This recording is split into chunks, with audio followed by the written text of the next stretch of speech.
When you begin wrestling with how to structure your next colloquium, I urge you to remember this lecture, and others too. Remember the benefit of cool, sustained intelligence and irony. You don't learn from bombast. Bombast, if it belongs anywhere, belongs in the recesses of afternoon television. You learn from this. Thank you very much, Derek Penslar.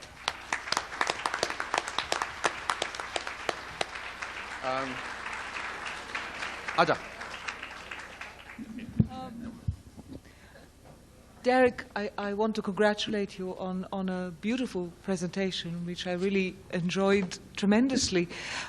Enjoyed it in more than just an intellectual way. I want to find out from you, this neo-Zionism that you speak about, is that something that you advocate from the stance of an academic? Or do you see signs of it? Because where is it? I'd like to join, you know. Does it exist on the political map in Israel as a voice that is distinct? Or is it something that you would like to see? It's a very good question. I've got to admit, this is the first time in my life I've ever done anything like this. I've spent my academic life describing, and a Dybbuk got into me when I wrote this paper, and I decided to prescribe. This came from the heart, and it came from a sense of deep frustration with some of the more radical excesses of post-Zionism. The phrase itself, neo-Zionism, I've seen batted around in a commentary of all places by an arch right-winger named, oh, maybe you know this guy, Steve. It says, Etzioni, Yoram Tzioni. Someone? You think I know all right-wingers? Well, no, I mean, I've public culture. I've read him, yes. Yeah, okay, well, you know, he portrays Herzl as a great Orthodox Jew and so forth, and it's Narishkeit. Perhaps this is Narishkeit too, but as someone said of Kabbalah, it's learned Narishkeit, right? So I can honestly tell you that I'm not a public intellectual. I'm not actively involved in public groups in Israel. I do know of, you know, certainly there's this Israeli secular intelligentsia which is trying to hold its own, as you know just as well as I, despite it all. I don't know how such a movement could be organized. If we all want to join up, I'd be very happy to. Yaakov, do you want to describe what you're doing in Israel? What oh, okay. I'm sorry. All right. Yeah. I mean, are there other questions along these lines before Yaakov does that? Yes, Yaakov. Go on. Just two remarks about the lecture, and then I'll answer Shervin's question. I also appreciate very much and estimate very much this lecture because it's one of the most balanced reports on the situation of research on Zionism that I heard for a very long time. And in our time, when so many people are aiming at television and not at the truth, it is really good to hear somebody who is really trying to get what is happening and not what is most sensational. The other remark is that I think that you omitted one important chapter in the creation of this phenomenon which is called Israel, which granted it's a national state like all other national states, but it has, like all national states, very unique features. And one of these unique features is that Hebrew didn't stop developing with Ben Yehuda, but it started developing with Ben Yehuda. And I, who grew up in Israel and went to school in the 30s in Israel, went to school in a Jewish state. As a child, I didn't know that it's not a Jewish state. I knew that it's a Jewish state within a British colony. But I grew up with Hebrew newspapers, with the Hebrew theater. I went to exhibitions of Israeli painters. I went to the theater. I felt that I am growing up in a state that is already there, though it didn't get the recognition yet. But it wasn't only a question of feeling. This became a factor.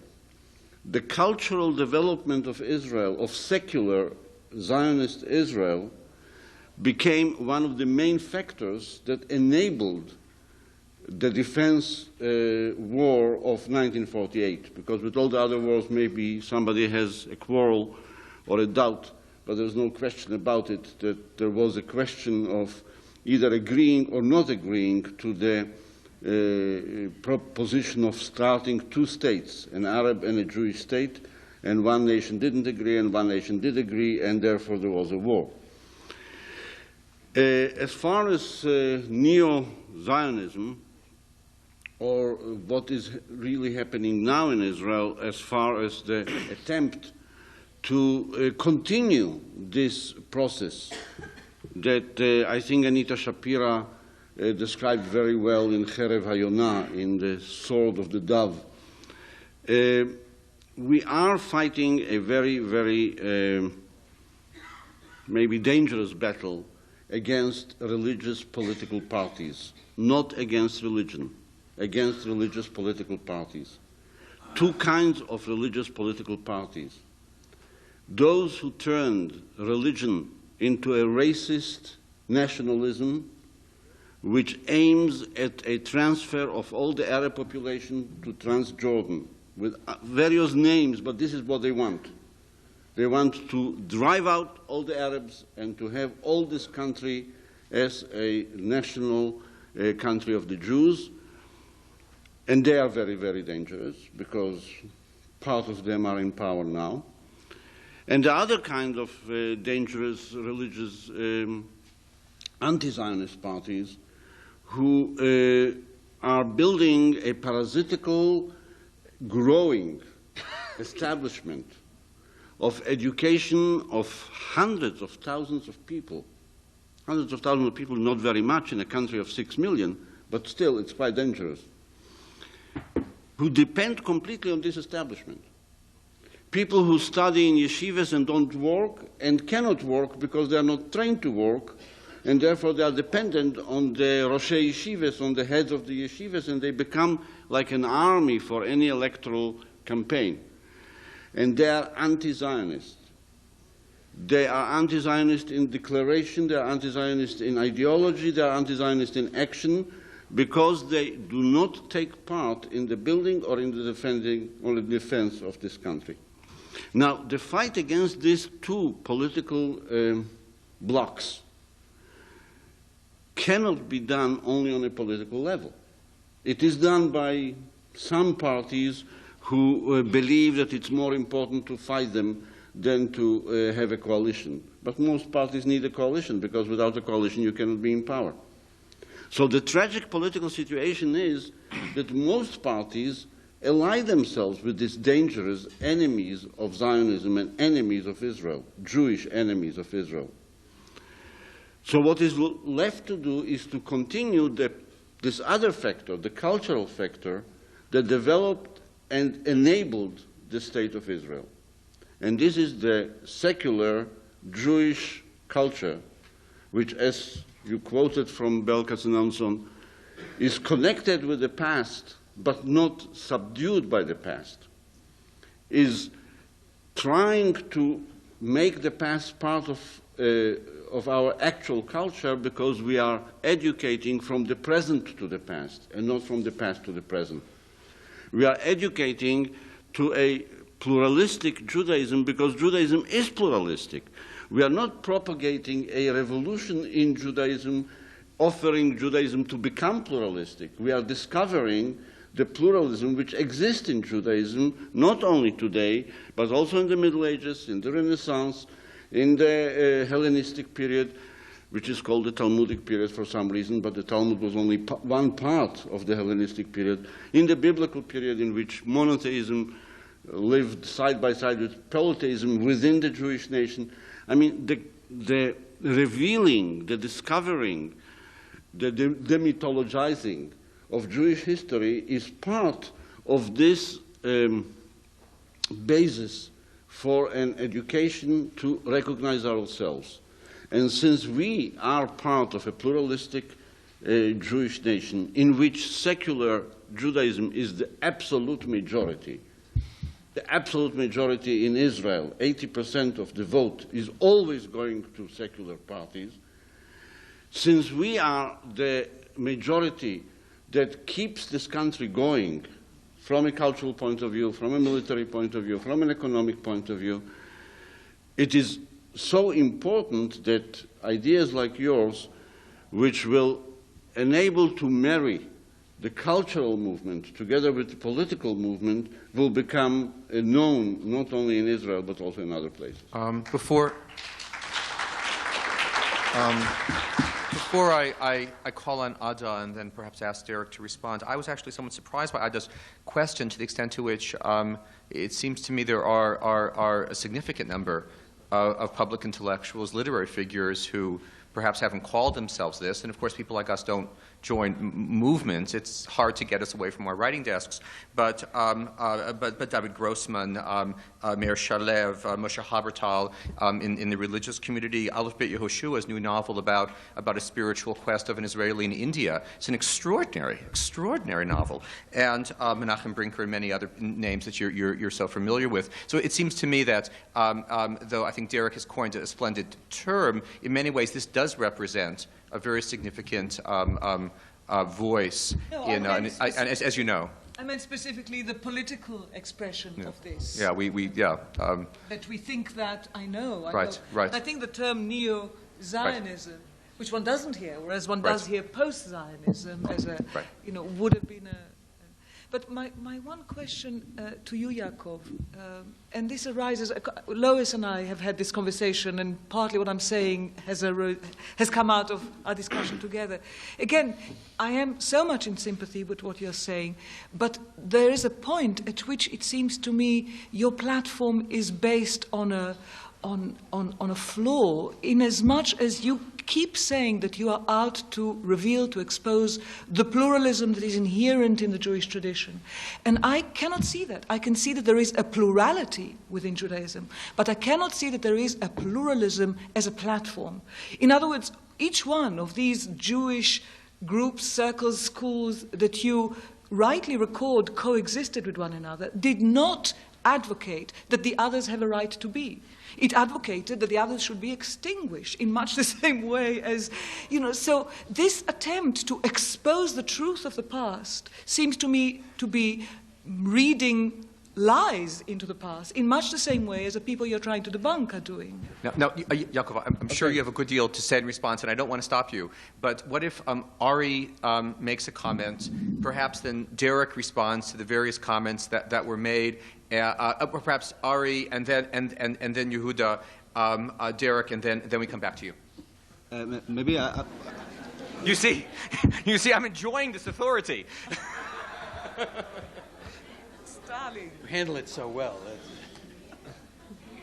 I would like just to supply. Thank you, Derek. Microphone closer. Thank you, Derek. I mean, it's really it really helped me to generalize what I and within many other groups still trying to do in Israel. During the 70s, then the 80s, and the 90s.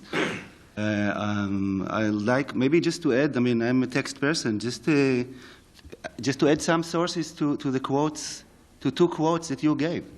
I mean, the first one is to call Israel and to see and maybe to supply also to back Yaakov's argument. I mean, from the sources. I mean, this is I try to supply. I mean, the source for Kol Israel Chaverim, as far as I can recall now, Kol Israel Chaverim, all Jews are brothers. All right, is the same Mishnah that I quoted yesterday. So I'll tell you the whole source, and then it's Mishnah from Tractate Sanhedrin. Kol Israel yesh lahem chelek la'olam haba. I mean, this Mishnah has, I'll translate. All of Israel has a share in the world to come. This Mishnah has the good news and the bad news. So the good news is, Kol Israel yesh lahem chelek olam haba. All of Israel has a share in the world to come. This is the good news. And the very powerful Kol Israel Chaverim is a very interesting midrash, by the way, of Kol Israel. I mean, there is no Olam Haba because we are new, okay? Now, what is the bad news? Those who elu she'en lahem chelek Olam Haba, those who doesn't have share in the world to come. There are three. The first one, there are four. The first one is Epicurus.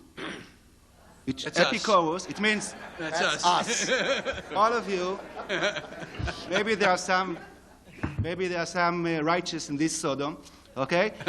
One, all of us, okay? The second one, everybody, כל האומר, אין תורה מן השמיים. Everybody who says Torah was not given from heaven. This is even the conservatives. At least it was once. And the third one is the one who says אין תחיית המתים מן התורה. There is no resurrection in the Torah. And the fourth one, this is the only one that I quoted yesterday, the one who dare to read the Apocrypha, the external books. Okay, this is one source. Now, the source to Berl's, I just want to add the line after. Berl said, Berl Katzenelson, right? I must confess, if I had a guru in my life, this was Berl. I didn't see him personally, right? But he said there, and it is quote, that he described their failure as educators. He said it, I think, I don't know, when was it, in the 30s? Yeah. Around there. He said, they asked him, why did you fail in educating? In 36, or maybe it was in the early 40s, to educate the next generation. So he said, our platform, our program was to educate a generation of Epicursim. But we came out with a generation of Am Haaretz, right? Instead, we meant to, Epicur. All right. So this is what. So what is Am Haaretz? Am Haaretz is ignorant. The whole difference is between the Epicur. So the whole issue. This kind of very dangerous Kol Israel. Okay. This is always, it was, and it is, and it will be the source of any kind of chauvinism. All right. Now, just a second, and the combination, this combination of creating in the very same time a generation of Epicursim. Epicurus must be learned. Epicurus must know and Epicurus can be very spiritual. To Eddie, Epicurus or anyone that is not part of the mainstream. And this will create, I love this term, this will create a kind of neo-Zionism as opposed to maybe Theo-Zionism. Okay? And it can be kind of spirit, and it has to create, maybe the only thing that I would add to Yaakov, maybe here we have a kind of hidden machloket between us. We need also a kind of, we have to find the way how to combine the Epicurus with spirituality. This is something that so altogether, so I just tried to add some sources to it, and this is what we needed. Okay, sorry. Oh, I'm sorry. Oh. I'm sorry. So if there's okay, please, Yaakov, please, there's public insistence that I think is that what you're saying? Is that? I'm sorry. Between. I'm sorry. I was doing. I was calling on Yaakov again. Is that what? Yes. Please, Yaakov. Please. Me? Yes. There's no question about it that plurality in the history of Jewish culture meant very vehement antagonisms, and this is good. It's good because only when people are antagonizing one another in a very clear and outspoken way can you understand what they want. Hillel and Shammai were the two schools that clashed in the literature of the Bible. I'm not saying that they did clash, but they did clash in the literature of the Talmud.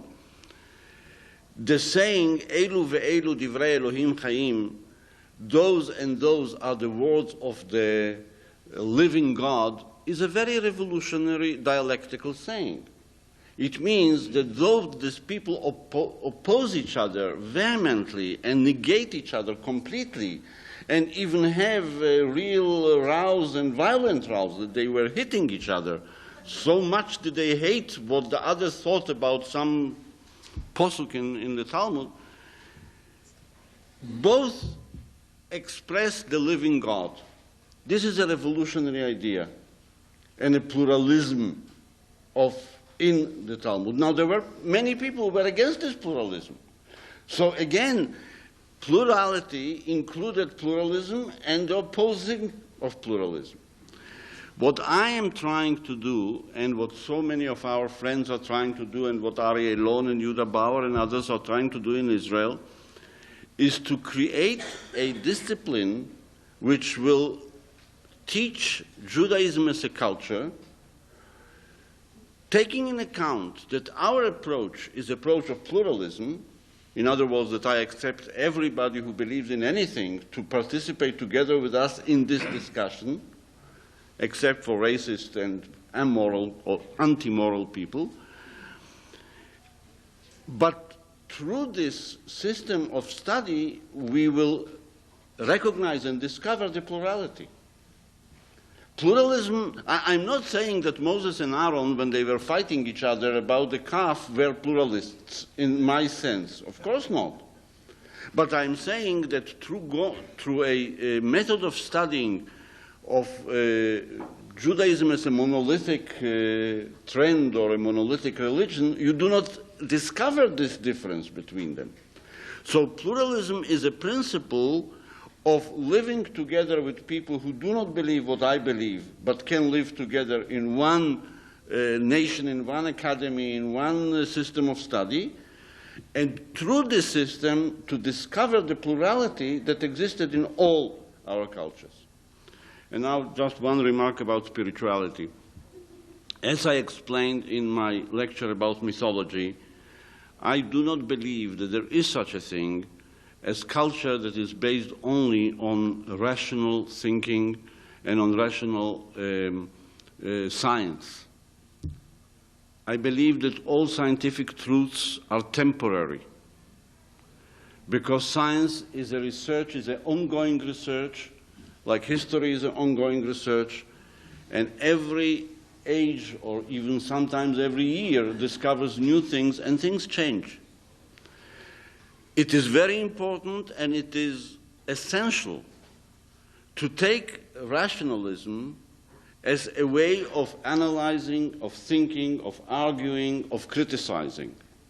But it is as essential to live an emotional, spiritual life through experiences and even through, as you said, deeds, not only receiving things, not only by reading poetry or by seeing performances, but also by participating in actual deeds that give us this emotional and spiritual satisfaction.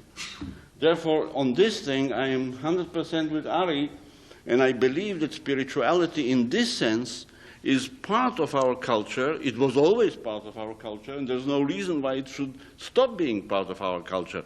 This is the reason why I recommend to go back to all the sources, from the present to the past, from Amichai to Shir HaShirim, to the Song of Songs, from Amos Oz and Aleph Bet Yoshua to writers, to all the Jewish writers in all the Jewish languages. Including the Shulchan Aruch, including... As far as our rational thinking about the law and about religious laws that have no justification from a moral or rational point, I will also study the Shulchan Aruch. But as far as my interest in morality, I will study Hillel, saying that you shouldn't do to others what you hate being done to you, because I see this and the premises of Kant as the basis of all humanistic morality. No, I'm loath to interrupt this exchange. Rabbi Wein, though, has asked me to do so. And then I'd like to conclude. Yehuda, please, and then Derek, or whatever you like. Something. That's right. I think I want to add my voice to the appreciation of this excellent lecture. I would like. I have nothing really to add to what this exchange said. I wrote it down, and you've said all that needs to be said. There are 2 points that I feel are very important here. One is that some of the post-Zionist writers are really not post-Zionist at all. They are anti-Zionist in the sense of the Palestine Communist Party from the 1920s. If you read their argumentation and compare the texts with the texts of the Palestine Communist Party of the 1920s and 1930s, they are sometimes literally the same. Some of them were members of the violently Maoist subgroup in Israel a number of years ago called Matzpen, which means compass. Again, I compared some of the texts, their texts, with the texts that were published in Matzpen, and they are literally the same. So we are dealing with a revival of the anti-Zionist propaganda of the 1920s and 1930s in a new form, with some of them, not with all of them, some of them. The second point that I wanted to make is nationalism. I see that there is a contradictory development there, and I wonder whether Derek agrees with me. One is an increase in nationalistic movements in Western Europe, Welsh, Scots, Bretons, and so on. In Asia, which threaten to disrupt the great Indian Republic. We have ethnic cultures developing into nationalistic cultures. I'm not arguing, I'm not saying whether this is good or bad, because this is immaterial. It's happening. And on the other hand, there's a contradictory development. Unification in larger and larger groups, which paradoxically make these developments of nationalism more and more possible. Jewish nationalism, and as you said quite rightly, Zionism was the only form of Jewish nationalism. There was Bundism, there was autonomism. You could argue that certain types of groups that didn't advocate any Jewish nationalism at all, were also Jewishly nationalistic. That this is part of a world phenomenon, and that it is inevitable, as you said, and that therefore this kind of a universalistic dream, abstract world, we will abolish all nationalisms, and we will live in a pie in the sky kind of world, is really very dangerous, because it's totally unrealistic.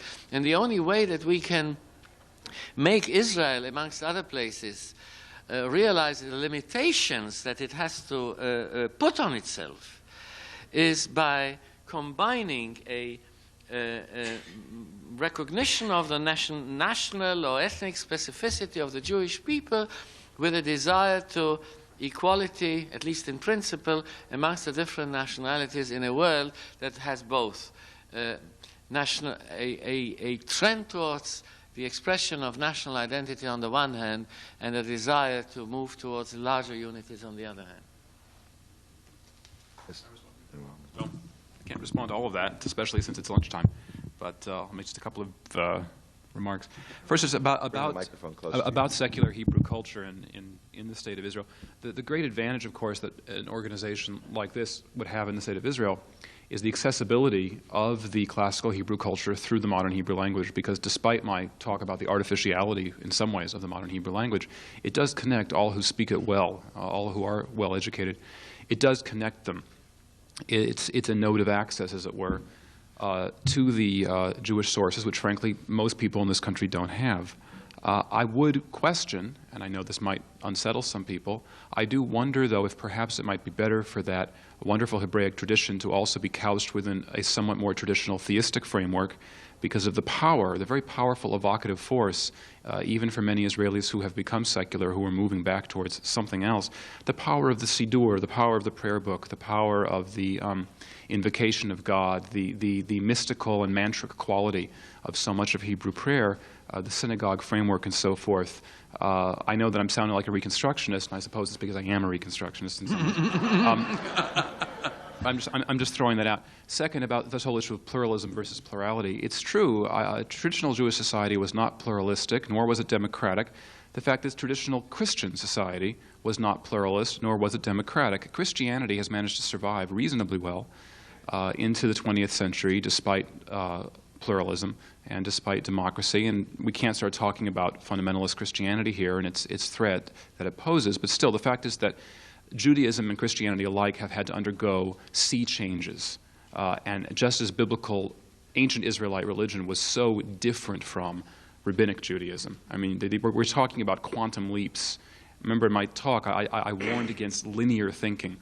And I wanted us to think more in terms of lateral thinking or perhaps quantum leaps. And we have made a quantum leap in the way we conceive Judaism. That is clear. One last point about this interesting dialectic between growing tribalism, nationalism on the one hand, and globalization on the other. I think they're fueled by different forces. Globalization is fueled by economic forces. Tribalism and nationalism is fueled by spiritual, cultural forces, and they often clash. But the fact is that even the most, I'd say, the best intentioned and the most utopian of major political thinkers today, I'm thinking of Habermas, Jürgen Habermas, Michael Walzer, and Julia Kristeva, all agree that the nation-state is the only viable form in which political organization can continue. None of these people is a one-worlder. And so I think it gives more support for Zionism. All right, well, I think we've had a very wonderful discussion this morning. Please remain seated for a moment. I just want to mention a few things to you. First of all, I think from Derek's remarks, we see a disagreement among liberals as to how to respond to this opportunity. That is the response supposed to be to return to the vocabulary of the past and the expression of our own beliefs, or is it to the study of the past and an enabling of us to say clearly and directly in language that clearly expresses what we feel and believe, whether in Hebrew or Yiddish or English, the thoughts and feelings of us as secular humanistic Jews. And we understand with great respect the alternative provided by the Reconstructionist movement. But it's not an alternative that we as secular humanistic Jews have chosen.